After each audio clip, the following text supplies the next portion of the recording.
I never thought Christmas could hurt this much. You grow up thinking the holidays are about warmth, family, laughter, love. But for me, that December morning, all I remember is the sound of wrapping paper being torn apart, kids laughing in the living room, and the woman I'd spent 40 years with standing in front of me with an envelope that ended everything. My name's Richard Hale. I'm 65 years old, retired, and up until that day, I thought I understood what it meant to build a life with someone. My wife, Linda, had been my partner in everything. Raising kids, buying our first home, even making it through the years when money was tight, and the only gift we could afford was time. But nothing, and I mean nothing, could have prepared me for the look on her face that morning. Calm, almost relieved. I remember the smell of pine from the Christmas tree, the sound of the fire crackling, the cold air slipping in through the window crack. It was one of those perfect holiday mornings, until she handed me that envelope and said quietly, "You should read this." When I opened it and saw the words "Petition for Dissolution of Marriage," I swear the room went silent. Even the laughter stopped in my head. And then, just when I thought maybe I was misunderstanding something, her entire family started clapping, cheering. I didn't know if it was a joke, but it wasn't. That was the day I learned that love doesn't always end with a fight. Sometimes it ends with applause. The morning had started like any other Christmas in our house. Snow outside, the smell of cinnamon rolls, the radio playing old Bing Crosby songs. Linda was in the kitchen wearing her red sweater, the same one she wore every year, and our grandkids were racing around the living room, tearing open presents before anyone could even say Merry Christmas. I was sipping my coffee, watching the chaos, smiling in that quiet way old men do when they're just happy to be surrounded by family. Linda's family was over. Her sister Carol, her brother-in-law Jim, their kids, everyone. They'd all come early that year, said they wanted to make it special. I didn't think much of it. For years, Christmas had been the one day we could all pretend everything was fine. But looking back, I realized the signs were there. Linda had been distant for months. She'd stopped sitting next to me during movies, stopped reaching for my hand during walks. The conversations turned short. Polite, cold, I told myself it was just age and that people change, love shifts. But deep down, I knew something was breaking. After breakfast, everyone gathered around the tree. Carol was pouring wine even though it wasn't even noon. The grandkids were giggling, the room was bright and loud, and then Linda walked in holding a small white envelope. "Richard," she said, her voice calm, steady, "I have something for you." Everyone went quiet. Even the kids stopped moving. I took the envelope thinking it might be a letter, maybe a surprise, maybe something sentimental. But her eyes, they didn't look like someone giving a gift. They looked like someone closing a door. When I opened it, I saw my name typed neatly on the top. Then the words, "Petition for Dissolution of Marriage." At first, I thought it was a mistake. I looked up confused. "Linda, what is this?" She didn't flinch. "It's what it looks like." I could hear my heart beating in my ears. "You're divorcing me? On Christmas?" Before she could even answer, Carol let out this little cheer. Then Jim clapped.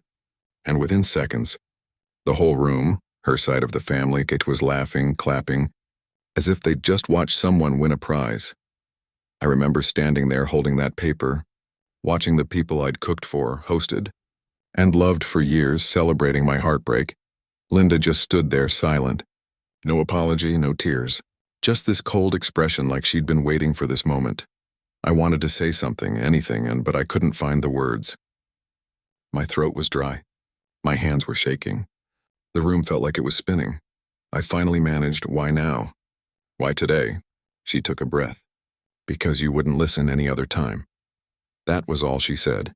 Then she turned away, sat down next to Carol, and started pouring herself a glass of wine like nothing had happened.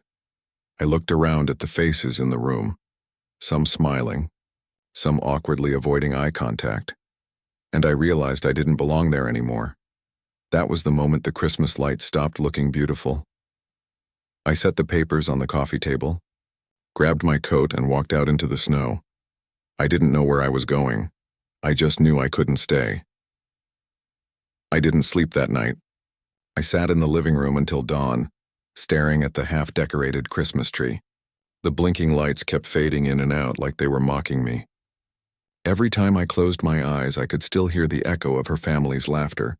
The sound of the champagne corks popping, the applause after she handed me those papers. It wasn't a memory. It was a wound that wouldn't stop bleeding. By morning, the house was too quiet. For 35 years, it had been our home.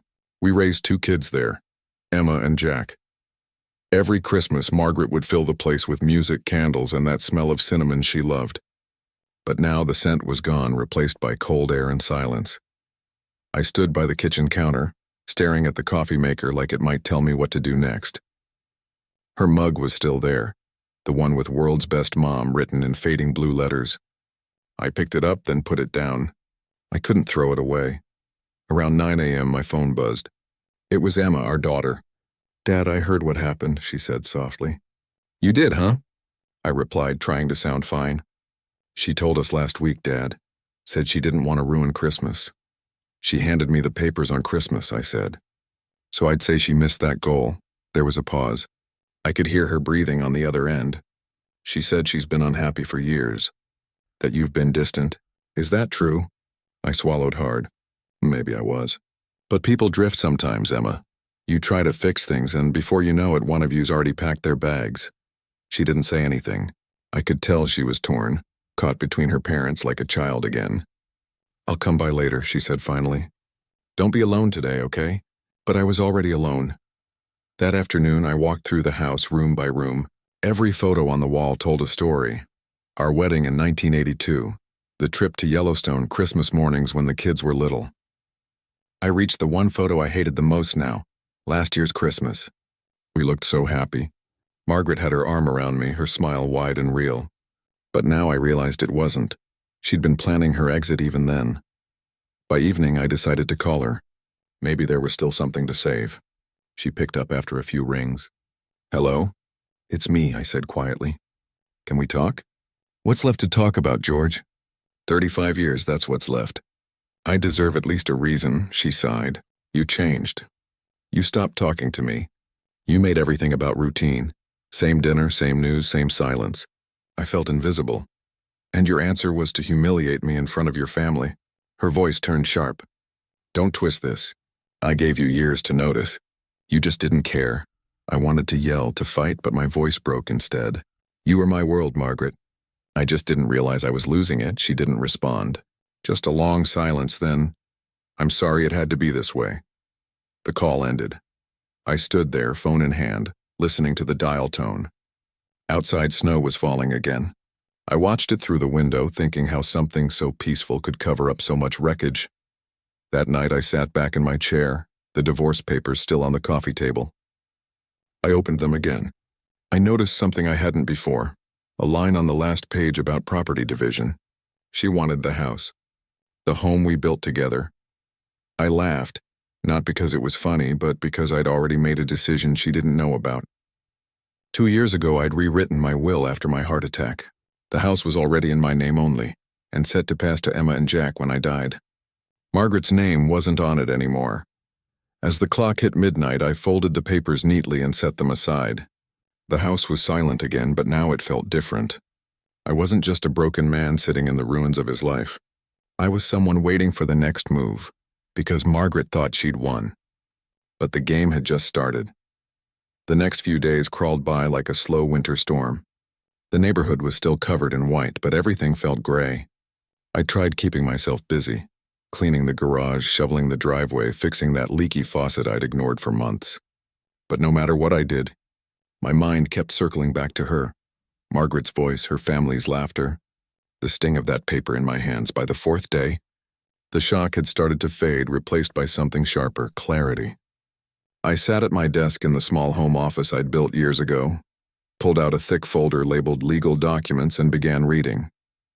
My eyes stopped at the deed to the house, the one I'd updated 2 years ago after that heart scare. Back then, I'd convinced myself it was just being cautious. Now it felt like fate. Margaret had no idea I'd moved everything into a trust under my children's names. The fine print she never bothered to read, the one she probably thought was just another boring legal clause, made it clear. If we ever divorced, the house couldn't be claimed or sold by either spouse. It was legally protected for the kids. I leaned back in my chair and exhaled. "You played your move, Margaret," I whispered, "but you never read the fine print." That night, Emma stopped by with some groceries. She looked tired, like she hadn't slept either. "Mom's staying with Aunt Linda for now," she said, placing a paper bag on the counter. "She said she'll file the rest of the papers next week." "Let her," I said. "She'll find out soon enough that the house isn't hers to take." Emma frowned. "Dad, don't turn this into a war." "It already is one," I said quietly. She made her choice. "I'm just finishing mine." Emma sighed and sat down across from me. "You both sound like strangers." I looked at her for a long moment. "That's because maybe we've been strangers for a long time. I just didn't notice until she said it out loud." She didn't argue. She just looked around the house, the garlands still hanging, the tree lights still flickering faintly. "You should take the decorations down," she said. "It's time." "I will," I said, though we both knew I wouldn't. Not yet. When she left, I poured myself a drink and sat by the fire. For the first time, I allowed myself to really think about what went wrong. Margaret and I weren't always like this. We used to laugh. We used to dance in the kitchen, even when there was no music. But somewhere along the way, life got quiet. The kind of quiet that eats you from the inside out. Maybe she was right. Maybe I did stop paying attention. But ending it this way, on Christmas with an audience that wasn't love dying naturally, that was cruelty. And I couldn't forgive that. The next morning, her lawyer called. "Mr. Halloway, this is Brian Cooper representing Mrs. Halloway. We've received your notice of acknowledgement. I just wanted to discuss the property settlement." I smiled faintly. "Sure, Brian, go ahead."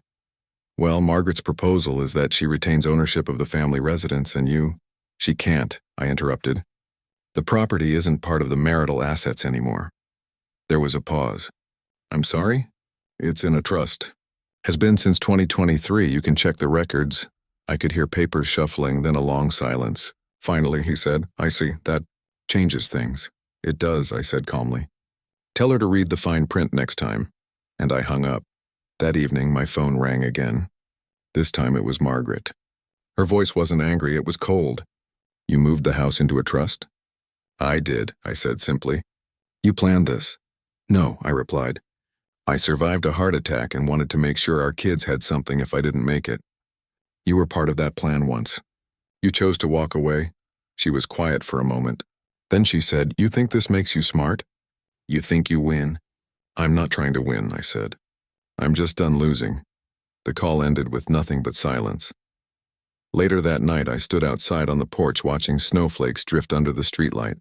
The house behind me glowed softly, like it was finally at peace. I realized something then. I didn't hate her. I just pitied her for mistaking revenge for happiness, for throwing away decades of life over temporary resentment. And though she didn't know it yet, this house, our memories, our children's laughter was never hers to take. It belonged to something bigger. For the first time since that Christmas night, I slept soundly. But peace never lasts long. Not in stories like mine, because the next morning I saw something that made my blood run cold. A black car was parked across the street, engine running, exhaust clouding the cold air. Inside, Margaret sat in the passenger seat, staring right at the house, and she wasn't alone. The car sat there for nearly 10 minutes before I finally opened the front door. The air was sharp and cold, the kind of cold that bites the inside of your nose. I walked halfway down the driveway, coffee mug in hand, watching the faint outline of her face behind the windshield. She didn't move. Neither did I. For a few seconds, it felt like the whole street froze with us, quiet, still, heavy. Then the car door opened and Margaret stepped out. She was wrapped in a long gray coat, her hair tucked under a wool hat. She looked older than she did just a few days ago. Her eyes met mine, and for a moment neither of us said a word. The man behind the wheel, a younger guy in a navy suit, glanced our way, clearly uncomfortable. "You planning to move in across the street?" I asked, my voice calm but tight. She sighed. "Can we talk inside?" I hesitated. Every instinct told me no, but there was something in her face, something that wasn't anger. So I nodded and stepped aside. Inside, the house still smelled faintly of pine and cinnamon. The Christmas tree lights were off now, but the garland along the mantel still glowed faintly. She looked around slowly, her eyes landing on the stockings still hanging there. "You haven't taken them down?" she said softly. No reason to, I replied. The season's still here, technically. She gave a small, humorless laugh. You always did hate letting go of things. I motioned toward the couch. What do you want, Margaret? She sat, smoothing her gloves. I came to apologize. That caught me off guard. I just stood there, not sure whether to sit or stay standing. I didn't mean for it to happen that way, she said, her voice low. The divorce. The papers. It wasn't supposed to be on Christmas. My family, they thought it was funny. She swallowed hard. It wasn't, I sat across from her. You picked the day. I know, she said quietly. I thought if I did it on a day you'd remember, you'd actually sign them. You always said you wouldn't walk away from a fight. I let out a long breath. You got that right. We sat in silence for a bit. I could hear the faint hum of the heater, the wind tapping lightly against the window. Then she said, Your lawyer told mine about the trust. You really moved the house years ago? I did, I said. After the heart attack, she nodded slowly. You always were cautious, even when you didn't need to be. Her eyes wandered toward the family pictures on the wall, the ones of us at Yellowstone with the kids, smiling like nothing could ever go wrong. Do you hate me? She asked suddenly. I thought about it for a long moment. Then I said, No, I don't hate you, but I don't recognize you anymore. That seemed to hit her harder than I expected. She looked down, her voice barely a whisper. I don't recognize me either. For the first time in years, she looked small, fragile even. The woman who'd once made every room brighter now looked like a stranger lost in her own life. I don't want the house, she said finally. I just want out. I'll tell my lawyer to drop the claim. You sure? Yes, she said. I thought taking it would make me feel powerful. It doesn't, it just makes me feel hollow. I nodded slowly. That's something at least. She stood and adjusted her coat. You'll be okay, Henry. I already am, I said, though I wasn't sure I believed it yet. She walked to the door, paused, and looked back. I know I ruined Christmas for you. You didn't ruin Christmas, I said. You just changed what it means to me. She gave a faint nod and walked out. The car door closed, the engine started, and soon the taillights disappeared into the snow. I stood there for a while just listening to the quiet. My heart felt lighter, but not in a happy way. More like a man who's finally put down a heavy load he's been carrying too long. Later that evening, Emma called. Dad, Mom came by, didn't she? Yeah, I said. She told me she's moving to Oregon. Gonna live with Aunt Linda for a while. Good for her, I said. Dad, Emma hesitated. She said you were kind, that you listened. I smiled faintly. It's Christmas. Being kind shouldn't expire that fast. After we hung up, I turned off the last of the Christmas lights. The house went dim, except for the faint flicker of the fireplace. For the first time since she left, it didn't feel empty. It just felt quiet, and that was okay. I poured myself a glass of bourbon, sat down in my chair, and stared at the snow outside. Life has a way of breaking you down and building you back up, usually in the same breath. But just when I thought the story was over, when I thought I could finally start rebuilding, something arrived in the mail the next morning that made my stomach twist. A thick, beige envelope from Margaret's lawyer, and this time it wasn't about the house. The envelope sat on the kitchen table for almost an hour before I touched it. It looked ordinary, just a manila folder with my name written in that blocky lawyer handwriting. But something about it felt heavier than paper. I poured a cup of coffee and sat down, staring at it like it might open itself. Outside, the snow had turned to slush, and the steady drip from the roof echoed through the quiet house. Finally, I tore it open. Inside were a few documents, a handwritten note on top, and a small photo. I picked up the note first. It was from Margaret Henry. If you're reading this, then you've probably already heard from my lawyer. There's something I didn't tell you when we spoke. I didn't want to say it face to face because I knew you'd look at me the way you did that Christmas night. This isn't about the house. It's about the years we lost and the truth I kept from you. I know it won't fix anything, but you deserve to know why I really left. I stopped reading for a second, my hand trembling slightly. I looked at the photo, an old one. Margaret sitting on a park bench with a little boy. The back said June 1989. The year before our son, Michael, was born. But the boy in the picture wasn't Michael. He was younger, maybe 3 or 4. I went back to the letter. Before we met, there was someone else. His name was David. I was young, scared, and stupid. I got pregnant, and he left before I even told him. My parents helped me give the baby up for adoption. I told myself I'd forget that it never happened. But I never did. Every time I looked at you, every time I watched our kids grow up, I thought about the one I lost. 3 months ago, he reached out. His name's Andrew now. He wanted to meet me. I didn't know how to tell you. I thought you'd hate me for keeping something so big from you, and when I couldn't find the courage, I just ran. The divorce, the fight, it wasn't just anger. It was guilt. I'm sorry, Henry, I really am. You didn't deserve this. But I need to know who I was before I can figure out who I am now. Margaret. I sat there for a long time, my eyes fixed on that one sentence. I need to know who I was before I can figure out who I am now. It hit me harder than I expected. She wasn't trying to punish me. She was trying to escape herself. I leaned back in the chair, rubbing my temples. My mind was a swirl of confusion, anger, and something close to understanding. Then my phone buzzed. It was a text from an unknown number. Mr. Halloway, this is Andrew. I think you knew my mother, Margaret. She said I should reach out to you. For a second, I just stared at the message, unsure if I should reply. My thumb hovered over the screen before I finally typed, yes, I knew her.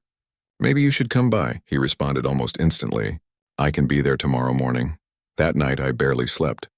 I kept getting flashes of that photo, Margaret holding that little boy in the park, sunlight on her face. All those years we spent together, and she carried that secret alone. Part of me wanted to be furious, to feel betrayed, but another part, an older, quieter part, just felt sad for her. For us. The next morning around 10, a car pulled into the driveway. A young man stepped out, mid-30s, tall, brown hair, the same green eyes Margaret used to have when she smiled. He stood at the door, nervous, polite. Mr. Halloway? That's me, I said. I'm Andrew. I opened the door wider. Come on in. He looked around the living room, his gaze landing on the family photos again like everyone did when they walked in. She told me about this place, he said. Said she used to love the way the sunlight hit that wall in the morning. I nodded. She wasn't wrong. We sat down, awkward silence hanging between us. Then he said, I didn't mean to mess things up. I just wanted to meet her. I've spent my whole life wondering who she was. You didn't mess things up, I said quietly. Life did that long before you came along. He looked relieved, almost grateful. She told me you were a good man. I let out a short laugh. Funny, I wasn't sure she still thought that. He smiled faintly. She does. She's just figuring herself out. For the next hour, we talked about Margaret, about family, about mistakes that never stop echoing even decades later. He was kind, thoughtful, the kind of person you wish you could have known earlier. When he finally stood to leave, he looked back at me. I think she still loves you, you know. She just doesn't know how to say it. I didn't answer, just watched him drive away. When the car disappeared, I looked back at the photo one more time. The truth didn't make the pain go away, but it did make it make sense, and sometimes that's all a man needs. But as I was cleaning up the table, I noticed one more folded page tucked in the envelope I hadn't seen before. It was from Margaret's lawyer, a will, and her name was at the top. She'd already signed it. I stared at the will for a long time before opening it. My hands weren't steady anymore. The lawyer's letterhead looked cold and official against the beige paper, but her handwriting at the bottom was unmistakable, Margaret's. That same looping M she'd always written on Christmas cards and sticky notes. I unfolded the document slowly. It started with the usual legal jargon, but about halfway down, I found a paragraph written in her words. If anything happens to me, I want my personal effects, letters, and the red box in the cedar chest to go to Henry. He'll know what to do with them. My chest tightened. The cedar chest. It had been in our bedroom for 30 years, sitting at the foot of the bed like a quiet witness to our entire marriage. I hadn't opened it since she left. For a few minutes, I just sat there staring at her signature, feeling that familiar ache in my throat. Then I went upstairs. The room still smelled faintly of her perfume, lavender mixed with the faint scent of cedar wood. The chest was where it had always been, the brass latch slightly tarnished from time. I knelt down, opened it and saw the red box right on top. It was small, worn around the edges, tied with a faded gold ribbon. I untied it carefully. Inside were a few photographs, an old silver locket, and a stack of letters tied together with string. The first letter was dated 1989, the same year as that photo of her and the boy. I opened the top one. Dear Henry, I don't know if I'll ever give you this letter, but I need to write it. I met someone today, his name's David, and I can already tell he's not going to stay. I'm scared. If you're reading this someday, it means my life turned out differently than I expected. Maybe you'll understand why I did what I did. Maybe you won't. But I hope you know that somewhere, even before I met you, I was already searching for someone who would love me the way you did. I swallowed hard and went through the rest. Letters she'd written to herself, never mailed, never shown to anyone. Each one traced the timeline of her life, our life, through a lens I never knew existed. There were letters from when we first married, talking about how safe she finally felt. Ones from when the kids were born, describing how scared she was she'd mess it all up. And then the later ones, the ones that broke me, where she wrote about feeling invisible, about losing her sense of purpose after I got sick, after the kids moved out, after the noise of life faded into silence. I think I stopped being a wife and just became someone's memory, one letter said. And I don't know how to live like that. I sat there on the bedroom floor for hours, reading each word until the ink blurred through my tears. I didn't realize how much of her I'd missed, not just in these last few months, but for years. I thought we'd been growing old together. Turns out we'd just been growing apart quietly, one day at a time. As the sun dipped below the horizon, I heard the phone ring downstairs. I almost didn't answer, but something in me said I should. Mr. Halloway? Yes. This is Officer Clark from the Portland Police Department. I'm calling about Margaret Halloway. My heart stopped. What happened? There was a pause long enough to make my skin crawl. Sir, I'm sorry to tell you. Your wife was involved in a car accident this afternoon. It happened outside Eugene. She didn't make it. For a few seconds, I couldn't speak. The room seemed to tilt slightly, the air pulled out of it. Are you sure? I finally asked, my voice barely holding. I'm afraid so, sir. Her son Andrew was with her. He's fine. He gave us your number. I hung up the phone and just stood there staring at the wall. I don't know how long I stood like that. Minutes, maybe hours. The house was so quiet I could hear the faint hum of the refrigerator downstairs, the ticking of the old clock in the hallway. When I finally sat back down, my hands were shaking. The red box was still open beside me, the locket glinting in the dim light. I picked it up and opened it. Inside was a tiny photo, me from years ago holding Michael when he was a baby.